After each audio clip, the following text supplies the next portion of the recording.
Hi, it's Lee. How's it going?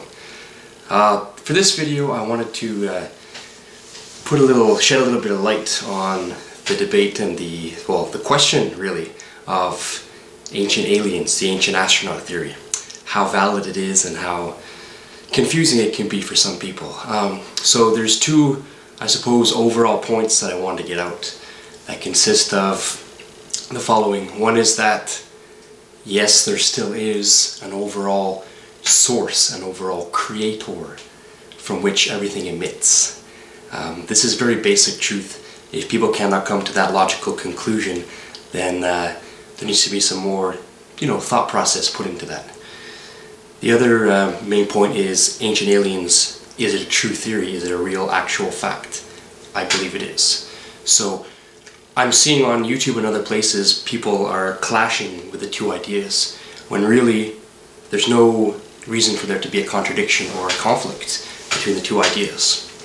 So let's let the conversation flow as it will, and let's see where we go with this.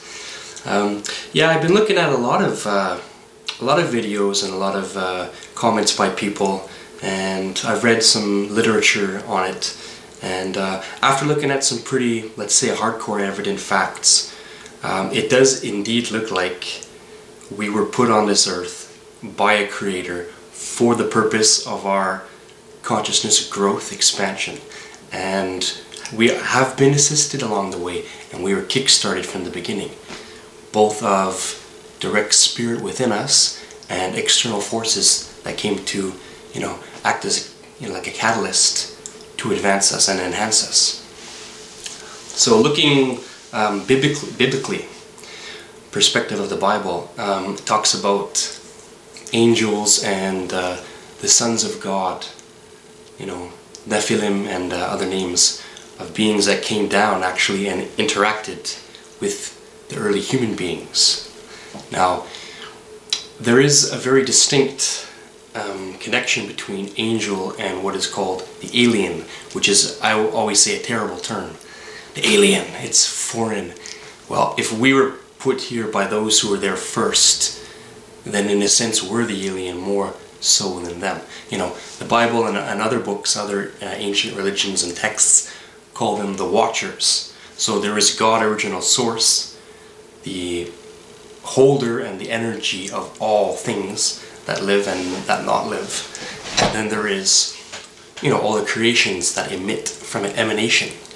So there's dimensional beings, there's what you call angels and archangels, and gods and demigods. Then you have the rebellious forces, which have to do with devils and archdevils, and all this. And then there's, many beings that are in between the fine lines, because you have the physical and you have the non-physical beings, non-tangible. Then the interdimensional beings, which are various assortments of different kinds.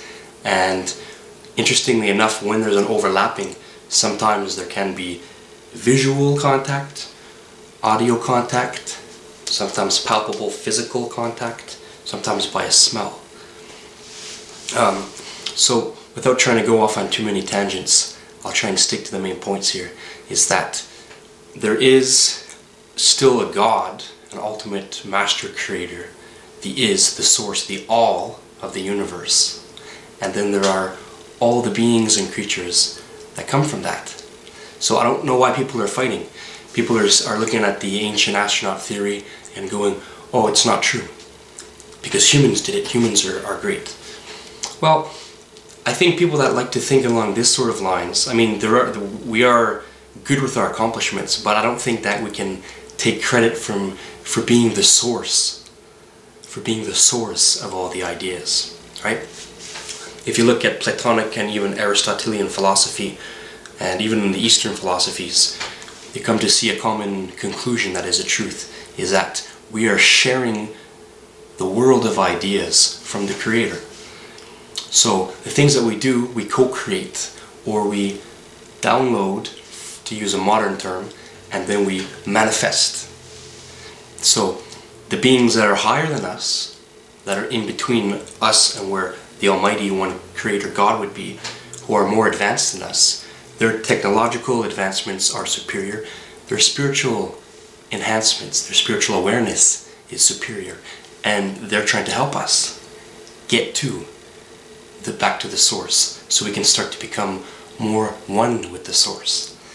In a few matter of, well, it's hard to talk about linear time these days for me, because it doesn't really exist anymore, because now I'm thinking more cylindrical spiral.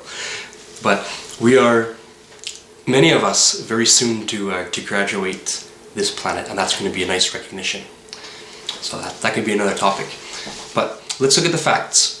On all the ancient sites throughout the whole planet, you have various temples, various structures, and like it or not, and face the facts or not, there are some, to use one example, very, very gigantic and heavy stones, right? They are so big and so heavy that with today's technology, in this time right now, with what we have and what we know, we cannot do it. We cannot replicate it, we cannot duplicate it, we cannot copy it, we cannot remake it, anything of that magnitude. The famous example could be, look at the giant massive stone at Baalbek. Look at some of the ancient pyramids and how they're made. I mean, ropes and boards to lift these massive things, and not even just the fact of the physical labor, but the overall thought process, the overall engineering it would take to perfect something like that.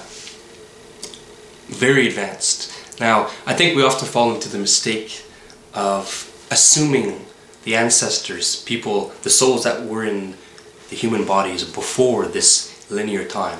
Now we're in 2011 at the time of this video. We assume that people back then were, oh, they were dumber than us. No. If anything, they were smarter than us, because they don't live on this overconfident, cocky trend, and they actually took the time to investigate things a lot more. You know, people are very quick to say, oh, ancient astronaut theory is false, it's antichrist, and anything like that is antichrist, it's from the devil, don't believe it. Well, maybe take the time to look and reread the Bible and see if there's room for any of these other beings. You know, if you're a Christian or a Muslim, or you know, belonging to any major religion or any non-major religion, you might have the idea that there are spirits, there are angels, there are helpers. So my question is, why do you in your mind want to reduce them to only being spirit, only being non-tangible, only being non-physical? Can there not be physical ones? The Bible even talks about physical interaction. Remember when St. Peter got taken out of the jail, and the angel came, literally grabbed him by the hand, physically held it, and let him out. So there are physical contact, that's my point. Research it. It doesn't contradict God, it doesn't take away God.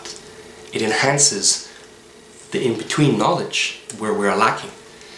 We are, as beings, as conscious, feeling beings, are trying to get to the source, to understand. And there are major gaps between us and the source. And the point is to bridge those gaps, to close those gaps. Let's look at more facts. So that was one thing. The other thing is to say, oh, well, they're ancient aliens, well, I believe that, therefore God doesn't exist. One kid put on a comment, God is bullshit, aliens did it. Well, that's kind of funny. Wouldn't it be nicer to understand the truth of it and say, under the directive of the Creator Source, yes, some beings came and assisted what we call mankind into making those things a reality. Guys, there doesn't need to be a fight between it. There doesn't need to be a fight between it. I always marvel at the lack of investigation someone will really do, especially in this day and age of lazy internet and lazy microwave culture, to find one little tiny tidbit of information that suits your current emotional state and take it and defensively hold it, albeit foolishly, without looking at other things.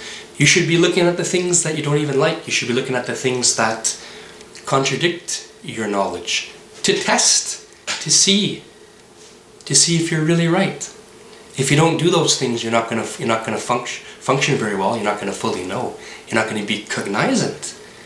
I mean, I'm telling you the truth. When I was in my early 20s, 21, 22, I was a very staunch Christian by the book. Although the book can be interpreted, right, so many ways. And I was very narrow-minded. Now, I'm not knocking Christian. I love the Christ and the overall message of the Christ very much. What the churches have become is a whole other story. But I'm saying, to be spiritually and philosophically lazy and irresponsible, and to make quick little comments, even sometimes people write flowery comments with long paragraphs and nice grammar and all that, and it's fluff. It just doesn't make any sense. Clearly the person didn't come to the conclusion. Anyone that really is thirsty for truth and knowledge is a fighter. Keeps looking for these things to put them together, right? You can't just take something that suits you in the immediate moment and then disregard all other things.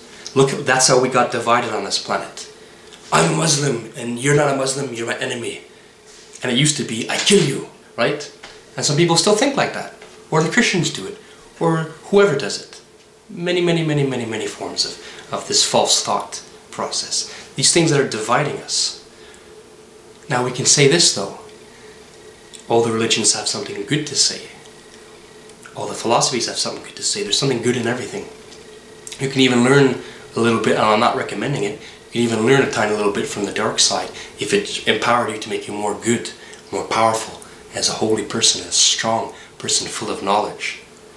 That is superior. I'm not saying go and learn it, but I'm saying if it comes to you, accept the challenge. Defeat it. And when you win, you'll be surprised. Then you start to come into knowledge as opposed to belief. I don't like blind faith. It's nice that people can believe in things without seeing, without testing, but there comes to a point where that can be dangerous, that can be hazardous to your growth and to your health, because you're taking things on a whim, and in some cases when we are being led astray, and then we're in the hands of the manipulator, we're in the hands of the accuser. So let's look at it. Ancient aliens. This planet has been, is now, and will be always watched and in the hands of guidance. Alright? All the bad souls that are here, we have all been them. There are many remaining. Some keep falling. This is a quarantine type of planet. This is a school type of planet. And yet, we have been allowed to choose our path with free will, if we accept free will. Most people don't accept free will. They have it, they don't choose it. Accept free will, and then go and learn, go and look. See, we're allowed to do that on this field. We're allowed to enhance, we're allowed to graduate this type of condition. We're being asked to graduate from this condition. So, angels, archangels, aliens, they are there, they are watching. We even have videos from various sources. I don't want to trust NASA too much, because behind the scenes of NASA are some pretty crooked characters behind the scenes. But we have some sources and leaked footage and official footage that shows many things surrounding the atmosphere of the Earth. You'll see many things. You'll see lots